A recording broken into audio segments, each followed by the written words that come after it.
कि एक दिन अगर पाकिस्तान बंद हो जाए तो इस वक्त हमारे पास क्या कोई आईएमएफ से मांगने के अलावा कोई रास्ता नहीं। हम कोई ऐसे मतलब अगर ये डॉलर नहीं देते, अगर ये पैसे नहीं देते, तो जो कहा जा रहा है कि हम डिफॉल्ट के पास चलेंगे, हाउ ट्रू इज दैट? जय हिंद। सो फ्रेंड्स, पाकिस्तानी मीडिया का कहना है कि इंडिया का ग्लोबल स्टेटस बहुत ऊपर चला गया है, हमारी उस तरह बात सुनी नहीं जा रही है और हम पाकिस्तानी यहाँ पे एक एक दो दो अरब डॉलर के चक्कर में दुनिया को भीख मांगते रहते हैं। पता नहीं ये हालत कब सुधरेगा। पाकिस्तान बैंकरप्ट हो चुकी है, आईएमएफ पैसा देने को इनकार कर रहा है। देश में खाने को चीजों से लेकर तमाम चीजों की कीमत दिन पर दिन बढ़ते जा रहा है। साथ साथ पॉलिटिकल सिचुएशन और हालात को देखते हुए पाकिस्तान में मार्केट को एक एक दिन बंद किए जाते हैं, जो पाकिस्तान के जीडीपी के ऊपर प्रभाव लाता है। जी हाँ, और कर्जा बढ़ने के साथ साथ अब हालात ऐसे हैं कि पाकिस्तान सेंट्रल बैंक को आईएमएफ ऑफिसर चला रहे हैं। जी हाँ, ताकि आईएमएफ अपने कर्जा वापस ले सके। पाकिस्तानी मीडिया का कहना है कि डॉलर क्राइसिस रशिया में भी हुआ था रूस यूक्रेन वार के कारण, लेकिन उन्होंने कंट्रोल पे ला दिया। जी हाँ, जो भी हो वो तो रशियन थे, लेकिन पाकिस्तान को कौन पाकिस्तानी बचाएगा। जी हाँ, मतलब फ्रेंड्स, साफ साफ पाकिस्तान अब अगला श्रीलंका के और बढ़ रहा है। जी हाँ, मतलब बैंकरप्ट, दिवालिया, और पाकिस्तान का सिचुएशन आगे क्या होगा, ऐसे ही कुछ राय जो अपने देश के बारे में कहते हैं पाकिस्तानी जर्नलिस्ट ने। चलिए फ्रेंड्स, देख लेते हैं पूरा वीडियो। सेंटर कहाँ है? इंडिया में है। उनका बैकएंड कहाँ है? इंडिया में है। ट्रेड किसके साथ हो रहा है? इंडिया के साथ हो रहा है। और तकरीबन हमने 2200 अरब रुपए का कर्जा चढ़ा दिया अपने मुल्क पे without boring a single dollar. एक डॉलर बोरो नहीं किया है, लेकिन 2200 यानी कि 2200 बिलियन अरब का हमने कर्जा चढ़ा दिया। तो ये देख, ये कॉस्ट है जो हमने पे किया है। इस पे हमारा जो वेटेड एवरेज इंटरेस्ट रेट होता है फॉरेन लोन पे, वो 4% होता है। तो आप इसमें अच्छा डॉक्टर साहब, एक बात समझाइए कि ये जो हमने डॉलर, आपने कहा है कि रजा बाकर इफेक्ट जाहिर है इससे हम सारे मारे गए, मगर सवाल ये है कि क्या कोई ऐसी strategy with in the system है कि हम इस डॉलर को वापस लाएं? और बड़ा कहा जाता था मुस्लिम लीग नून की गवर्नमेंट ले आएगी, इकोनॉमिकली बड़े ये हैं, माहिर हैं, तो इसमें रहनुमाई फरमाएं। देखिए, बात यह है कि पहले कोई जहाज का कप्तान तो हो ना। अभी तो हम रडरलेस शिप की तरह समुद्र में थेपड़े खा रहे हैं। वो समुद्र के लहरें हमें जिधर लेके जा रही हैं, हम उसी तरफ चल रहे हैं। अनरेस्ट हो गया था।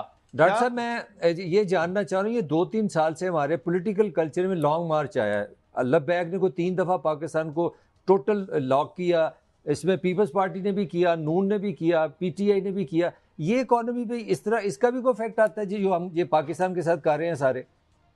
ऑफ कोर्स, आप देख लें कि एक दिन अगर पाकिस्तान बंद हो जाए तो इस वक्त हमारी जो जीडीपी है तकरीबन 383 बिलियन डॉलर की है, जो तकरीबन 1 बिलियन डॉलर पर डे के हिसाब से थोड़ा ज़्यादा है। 365 से इसको डिवाइड कर दें तो 1.044 बिलियन होता है पर डे। तो अगर मार्केट बंद हो जाए, पाकिस्तान बंद हो जाए, जैसे अभी पिछले दिनों हुआ, सारे मार्केट बंद कर दिए हैं, तो अगर मैं पूरे दिन का जीडीपी ज़ाया कर दूं तो तकरीबन ये 200 बिलियन हो जाता है। लेकिन हो सकता है कि इतनी ज़्यादा हर चीज़ जो है वो बंद नहीं हो, क्योंकि ज़राअत पे इसका इम्पैक्ट तो नहीं पड़ेगा। इसलिए कम से कम 40-50 अरब रुपए का ज़रूर नुकसान होता है। इससे ज़्यादा नुकसान होता है एक दिन इस किस्म के हंगामे से। अच्छा डॉक्टर साहब, क्या हम, मुझे मलेशिया याद आ रहा है, क्या हम डीपैक कर सकते हैं अपनी करेंसी को? और ये या नहीं, अब इतनी जान नहीं है हमारे अंदर, या कानून ऐसे हैं? उसके लिए आपके पास एक्सपर्टीज होनी चाहिए। आपके सेंट्रल बैंक में पाकिस्तानी बैठे हों, ना कि ग्रेड 18 का एक अफसर बैठा हुआ वो आईएमएफ से आके। तो इस आप जब हर चीज़ आप बाहर के लोगों पे दे देंगे तो फिर ये सब चीज़ें भूल जाएं।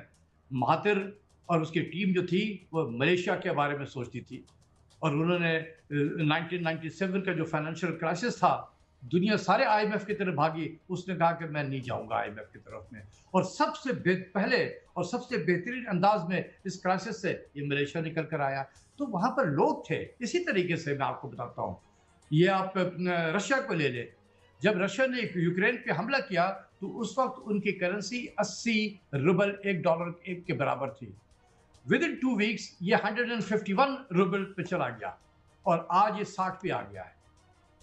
वहां पर रशियन बैठे, उन्होंने क्या किया जो हमने नहीं किया? अच्छा डॉक्टर साहब, ये भी 7 सवाल कर लें। हमारे पास क्या कोई आईएमएफ से मांगने के अलावा कोई रास्ता नहीं? हम कोई ऐसे मतलब अगर ये डॉलर नहीं देते, अगर ये पैसे नहीं देते, तो जो कहा जा रहा है कि हम डिफॉल्ट के पास चलेंगे, हाउ ट्रू इज दैट?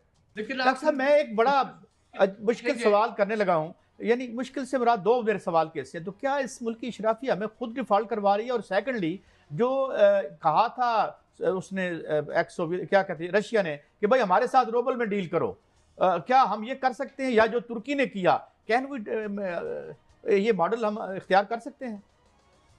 देखिए, ये जरा हमारे जो हालात हैं, हम तो इतने ज़्यादा डिपेंडेंट हो गए हैं आईएमएफ में। इसीलिए तो मैं बार बार कहता हूँ, खुदा के वास्ते निकलो। जो मुल्क एक मरतबा आईएमएफ में गया है वो कभी नहीं निकला है। जिस तरह इंडिया के अंदर किसी के पास पॉलिटिकल कैपिटल नहीं है ना कि वो 5 अगस्त 2019 को रिवर्स कर सके, भले मोदी साहब हो, भले कोई और भी हो, ठीक है, किसी के पास पॉलिटिकल कैपिटल नहीं होगा, जारी बात है पॉलिटिकल सुसाइड होगी।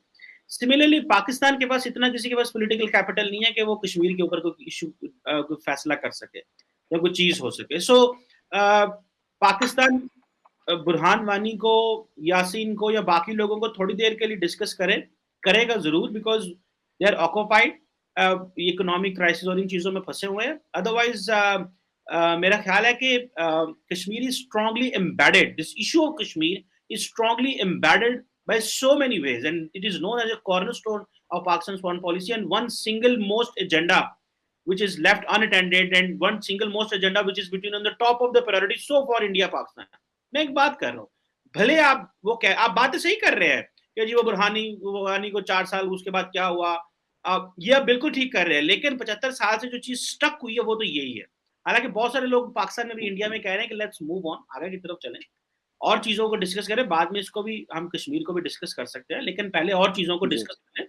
सो अगर आप ये, मैं आप लोगों को यहाँ का थॉट प्रोसेस बता रहा हूँ, अगर इंडिया ये समझेगा ना कि पाकिस्तान में कश्मीरियों को भूल गए, यहाँ के स्ट्रगल को भूल गए, लोगों को भूल गए हैं, अभी तक तो ऐसी कोई चीज नहीं है। हाँ, हम और चीजों में जरूर मसरूफ है, लेकिन that doesn't mean people have forgotten everything. जब टाइम थोड़ा ठीक होगा तो मेरा ख्याल है वो फिर on the top of the line आ जाएगा। Until and unless कि स्टेट की क्या पॉलिसी बनती है, हम और तरह इंडिया के साथ एंगेज होते हैं। I am just telling you the sentiments and the mindset जो मुझे थोड़ी। चीमा साहब, इसमें 2 बातें हैं। पहली चीज तो ये कि पाकिस्तान की कोई कश्मीर पॉलिसी है नहीं, ये बात सच है चीमा साहब। There is no stated Kashmir policy, हम सपोर्ट करेंगे, ये करेंगे, वो करेंगे। और जो पाकिस्तान आप कह रहे हैं ना कि एम्बेडेड है कश्मीर में, मुझे लगता है कहीं ना कहीं this is exactly what India wants. अब देखिए, फूड सिक्योरिटी कॉन्फ्रेंस में बिलावल भुट्टो साहब गए, ठीक है, गए बिलावल भुट्टो साहब, I think food security conference गए थे, यूएस गए थे वो। उनके ऊपर मजबूरी है कि वो कश्मीर मेंशन करें, चाहे वो मीटिंग फूड सिक्योरिटी के ऊपर हो। कल अगर इंफॉर्मेशन टेक्नोलॉजी की मीटिंग होगी, बिलावल भुट्टो कुछ इंफॉर्मेशन टेक्नोलॉजी मेंशन करें ना करें, वो कश्मीर जरूर मेंशन करेंगे, क्योंकि उनके ऊपर पॉलिटिकल मजबूरी है, क्योंकि ही विल बी जज्ड। क्या आप अमेरिका में खड़े होकर कश्मीर के ऊपर आप दंदनाए कि नहीं दंदनाए, आप ये बताइए कि नहीं जी मैं तो फूड सिक्योरिटी के ऊपर बात करने गया था तो मैंने फूड सिक्योरिटी की बात करी, राइट? इससे क्या हो रहा है कि this is exactly what India wants. हमारा हर एक मुल्क का डीप स्टेट होता है चीमा साहब, आपका भी है, हमारा भी है, अमेरिका का भी है। थ्योरी तो अमेरिकन ही है ये। जितना पाकिस्तान कश्मीर से ऑब्सेस होगा, उतना पाकिस्तान से ऑब्सेस नहीं होगा। इमरान खान ने सबसे पहले अपने कौम को बोला कि मैं कश्मीर का सफीर बनूंगा। उसने ये नहीं बोला मैं पाकिस्तान का वजीर आजम बनूंगा, मैं कश्मीर का सफीर बनूंगा। तो जितना वो दिन में, एक दिन में 24 घंटे होते हैं, अगर वो 18 घंटे कश्मीर कश्मीर कश्मीर करेगा तो पाकिस्तान कब करेगा वो?